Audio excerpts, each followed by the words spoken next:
ہرقل شاہ روم نے ابو سفیان سے کہا، میں نے تم سے پوچھا تھا کہ اس رسول کے ماننے والے بڑھ رہے ہیں یا گھٹ رہے ہیں؟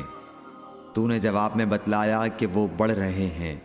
ٹھیک ہے، ایمان کا یہی حال رہتا ہے یہاں تک کہ وہ پورا ہو جائے۔ اور میں نے تجھ سے پوچھا تھا کہ کوئی اس کے دین میں آ کر پھر اس کو برا جان کر پھر جاتا ہے؟ تو نے کہا نہیں۔ اور ایمان کا یہی حال ہے، جب اس کی خوشی دل میں سما جاتی ہے تو پھر اس کو کوئی برا نہیں سمجھ سکتا۔ صحیح بخاری حدیث نمبر 51۔ حضور اکرم صلی اللہ علیہ وسلم فرماتے تھے، حلال کھلا ہوا ہے اور حرام بھی کھلا ہوا ہے، اور ان دونوں کے درمیان بعض چیزیں شبے کی ہیں جن کو بہت لوگ نہیں جانتے کہ حلال ہیں یا حرام۔ پھر جو کوئی شبے کی چیزوں سے بھی بچ گیا اس نے اپنے دین اور عزت کو بچا لیا، اور جو کوئی ان شبے کی چیزوں میں پڑ گیا اس کی مثال اس چرواہے کی ہے جو شاہی محفوظ چراگاہ کے آس پاس اپنے جانوروں کو چرائے۔ وہ قریب ہے کہ کبھی اس چراگاہ کے اندر گھس جائے اور شاہی مجرم قرار پائے۔ سن لو، ہر بادشاہ کی ایک چراگاہ ہوتی ہے، اللہ کی چراگاہ اس کی زمین پر حرام چیزیں ہیں، پس ان سے بچو۔ اور سن لو، بدن میں ایک گوشت کا ٹکڑا ہے، جب وہ درست ہوگا سارا بدن درست ہوگا، اور جہاں بگڑا سارا بدن بگڑ گیا۔ سن لو، وہ ٹکڑا آدمی کا دل ہے۔ صحیح بخاری حدیث نمبر 52۔ عبد القیس کا وفد جب حضرت صلی اللہ علیہ وسلم کے پاس آیا تو آپ نے پوچھا کہ یہ کون سی قوم کے لوگ ہیں یا یہ وفد کہاں کا ہے؟ انہوں نے کہا کہ ربیعہ خاندان کے لوگ ہیں۔ آپ صلی اللہ علیہ وسلم نے فرمایا، مرحبا اس قوم کو یا اس وفد کو، نہ ذلیل ہونے والے نہ شرمندہ ہونے والے، یعنی ان کا آنا بہت خوب ہے۔ وہ کہنے لگے، اے اللہ کے رسول صلی اللہ علیہ وسلم، ہم آپ کی خدمت میں صرف ان حرمت والے مہینوں میں آ سکتے ہیں، کیونکہ ہمارے اور آپ کے درمیان مضر کے کافروں کا قبیلہ آباد ہے۔ پس آپ ہم کو ایک ایسی قطعی بات بتلا دیجئے جس کی خبر ہم اپنے پچھلے لوگوں کو بھی کر دیں جو یہاں نہیں آئے، اور اس پر عمل درآمد کر کے ہم جنت میں داخل ہو جائیں۔ اور انہوں نے آپ سے اپنے برتنوں کے بارے میں بھی پوچھا۔ آپ صلی اللہ علیہ وسلم نے ان کو 4 باتوں کا حکم اور 4 قسم کے برتنوں کو استعمال میں لانے سے منع فرمایا۔ ان کو حکم دیا کہ ایک اکیلے خدا پر ایمان لاؤ۔ پھر آپ صلی اللہ علیہ وسلم نے پوچھا کہ جانتے ہو ایک اکیلے اللہ پر ایمان لانے کا مطلب کیا ہے؟ انہوں نے کہا کہ اللہ اور اس کے رسول ہی کو معلوم ہے۔ آپ نے فرمایا کہ اس بات کی گواہی دینا کہ اللہ کے سوا کوئی معبود نہیں، اور یہ حضرت محمد صلی اللہ علیہ وسلم اس کے سچے رسول ہیں، اور نماز قائم کرنا اور زکوٰۃ ادا کرنا اور رمضان کے روزے رکھنا، اور مال غنیمت سے جو ملے اس کا 5واں حصہ مسلمانوں کے بیت المال میں داخل کرنا، اور 4 برتنوں کے استعمال سے آپ صلی اللہ علیہ وسلم نے ان کو منع فرمایا، سبز لاکھی مرتبان سے، اور کدو کے بنائے ہوئے برتن سے، لکڑی کے کھودے ہوئے برتن سے، اور روغنی برتن سے، اور فرمایا کہ ان باتوں کو حفظ کر لو اور ان لوگوں کو بھی بتلا دینا جو تم سے پیچھے ہیں اور یہاں نہیں آئے ہیں۔ صحیح بخاری حدیث نمبر 53۔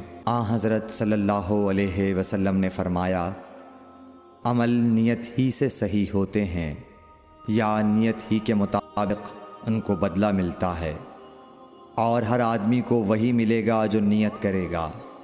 پس جو کوئی اللہ اور اس کے رسول کی رضا کے لیے ہجرت کرے اور اس کی ہجرت اللہ اور اس کے رسول کی طرف ہوگی، اور جو کوئی دنیا کمانے کے لیے یا کسی عورت سے شادی کرنے کے لیے ہجرت کرے گا تو اس کی ہجرت انہی کاموں کے لیے ہوگی۔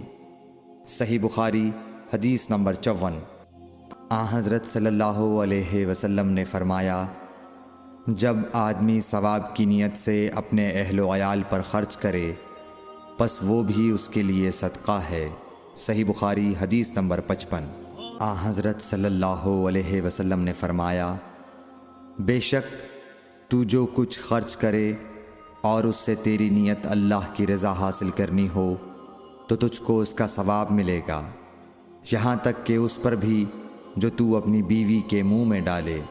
صحیح بخاری حدیث نمبر 56۔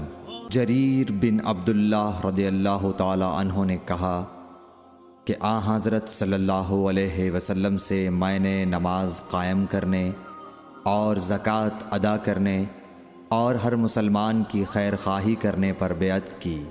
صحیح بخاری حدیث نمبر 57۔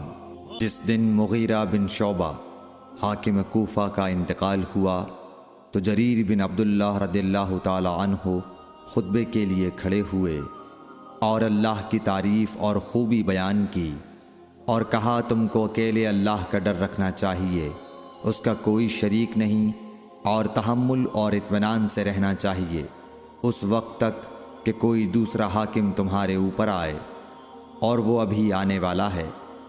پھر فرمایا کہ اپنے مرنے والے حاکم کے لیے دعائے مغفرت کرو، کیونکہ وہ مغیرہ بھی معافی کو پسند کرتا تھا۔ پھر کہا کہ اس کے بعد تم کو معلوم ہونا چاہیے کہ میں ایک دفعہ حضرت صلی اللہ علیہ وسلم کے پاس آیا اور میں نے عرض کیا کہ میں آپ سے اسلام پر بیعت کرتا ہوں۔ آپ نے مجھ سے ہر مسلمان کی خیر خواہی کے لیے شرط کی، پس میں نے اس شرط پر آپ سے بیعت کر لی۔ پس اس مسجد کے رب کی قسم کہ میں تمہارا خیر خواہ ہوں۔ پھر استغفار کیا اور ممبر سے اتر آئے۔ صحیح بخاری حدیث نمبر 58۔ ایک بار حضرت صلی اللہ علیہ وسلم لوگوں میں بیٹھے ہوئے ان سے باتیں کر رہے تھے، اتنے میں ایک دیہاتی آپ کے پاس آیا اور پوچھنے لگا کہ قیامت کب آئے گی۔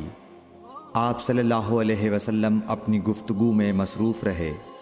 بعض لوگ جو مجلس میں تھے کہنے لگے، آپ صلی اللہ علیہ وسلم نے دیہاتی کی بات سنی لیکن پسند نہیں کی، اور بعض کہنے لگے کہ نہیں، بلکہ آپ نے اس کی بات سنی ہی نہیں۔